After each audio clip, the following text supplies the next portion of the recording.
Voy a cumplir 30 años como periodista especializado, desde que firmé mi primer nota para el diario Ámbito Financiero en el año 1993.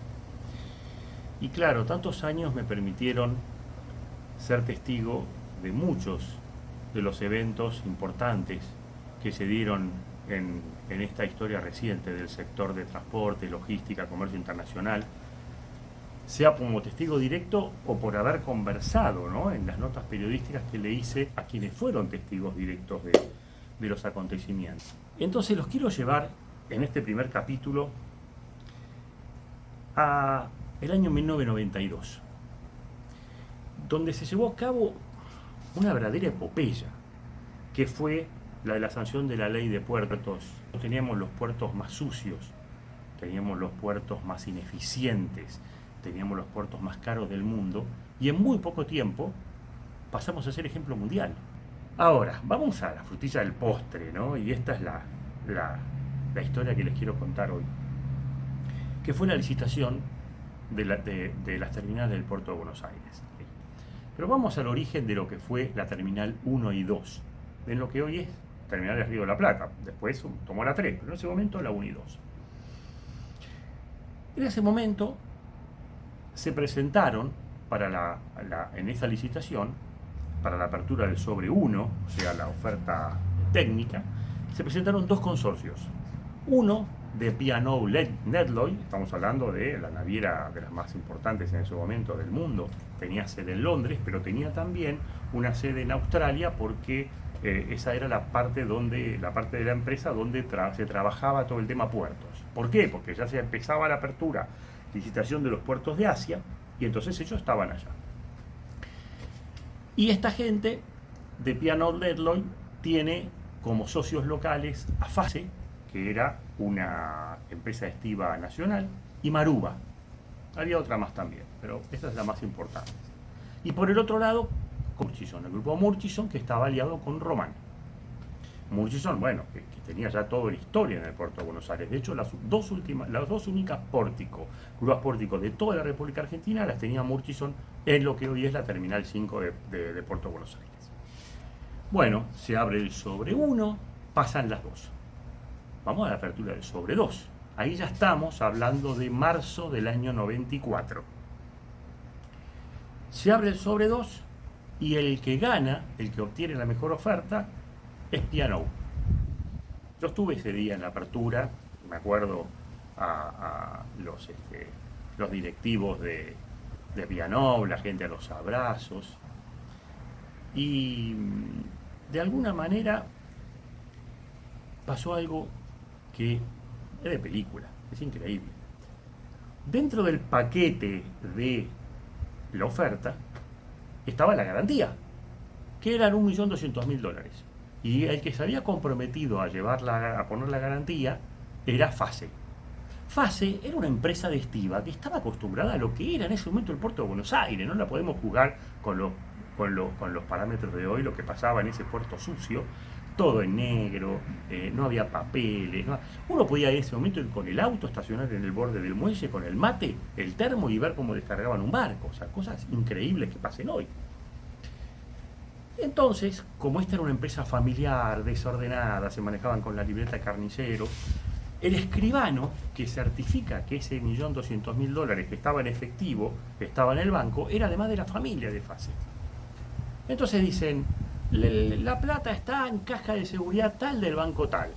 Bueno, se presenta todo, y ahí donde los abogados de Murchison, a alguien se le ocurre ir y decir, che, pará, en esa caja no entra $1.200.000, hay algo que no va. Efectivamente, hicieron una constatación, no entraban, creo que entraban 600 y pico de $1.000, no entraba más. ¿Qué había pasado?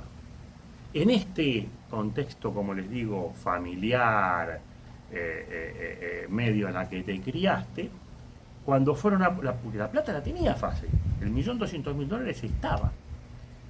Cuando fueron al banco, pusieron la plata en el banco, no entra en la caja, no entra, ¿qué hacemos? Y hay un primo de FACE que tiene la caja en el mismo depósito, en el mismo lugar del banco, y bueno, pongámosla ahí.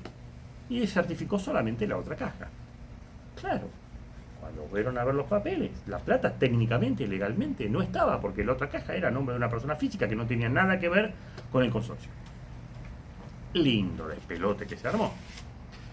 Cuando Pianou se entera que le bajaron la preadjudicación, empezó el lobby a través de quién, de los embajadores. El embajador de Londres, de Inglaterra en Buenos Aires y el embajador de Australia en Buenos Aires. Justo en ese momento, miren la casualidad, Cavallo viaja a Londres porque estaba haciendo como una gira por distintos mercados internacionales para promocionar lo que era la apertura argentina, pedir inversiones.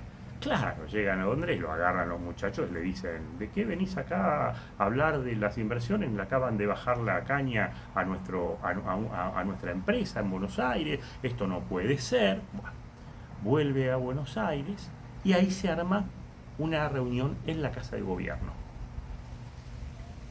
Estaba el presidente Menem, el ministro de Economía Cavallo, estaba el Mundo del Valle Soria, que era el secretario de Transporte, Rafael Conejero, los directivos de Pianou y el embajador de Australia. Y ahí se da algo que también se va a repetir en otra situación que tiene que ver con la presentación que se hace en la hidrovía, que va a ser parte, si Dios quiere, de otro capítulo, que es que en el medio de la reunión el presidente Menem se queda dormido. Cierra los ojos, pum, así. Y mientras estaba dormido, se arma una batalla campal entre el embajador de Australia, que era un tipo recontracombativo, y Cavallo.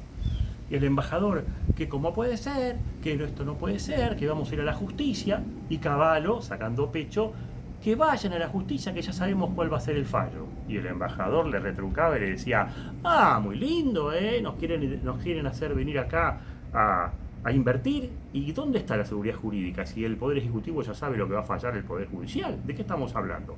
En el medio de esa batahola, Menem, que no estaba dormido, sino estaba descansando la vista y escuchando todo, le corta el diálogo a Cavallo y le dice al embajador, le dice, señor, Cavallo es un gran economista, pero esto es una cuestión de abogado y nosotros somos abogados, quédese tranquilo, acá la seguridad jurídica, que no va a ser vulnerado sus derechos, que la justicia es independiente, que patatín, que patatán.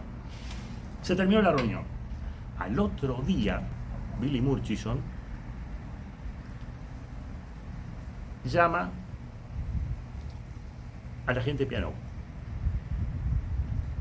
y le dice lo siguiente: acabo de recibir una llamada de la presidencia y me dijeron que si no nos arreglamos entre los dos, acá la terminal esta no va a estar para ninguno de los dos. Claro, si Pianou perdía todo, ¿qué perdía? Perdía la inversión que había hecho en estos 2 años en trasladar directivos, los sueldos, más o menos era $1 millón. Pero Murchison perdía todo. Perdía la historia en el puerto de Buenos Aires, perdía su infraestructura que tenía ahí, perdía su posición, con lo cual había que arreglar. Se hizo una reunión cumbre, ahí nomás, entre Billy Murchison y la gente de Pianou. Y hay un momento que en esa reunión, que había como 10 personas, los dos CEOs se van a una habitación conjunta y hablan. Y salen 15 minutos después fumando la pipa de la paz.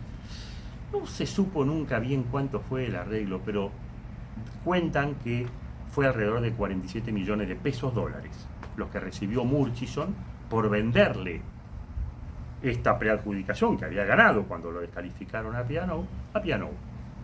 Con ese dinero, Murchison, que ya estaba invirtiendo fuertemente en Terminal Zárate, en la parte de autos, terminó de consolidar ese proyecto que, bueno, hoy es modelo, ¿no?, de Autoterminal Zárate.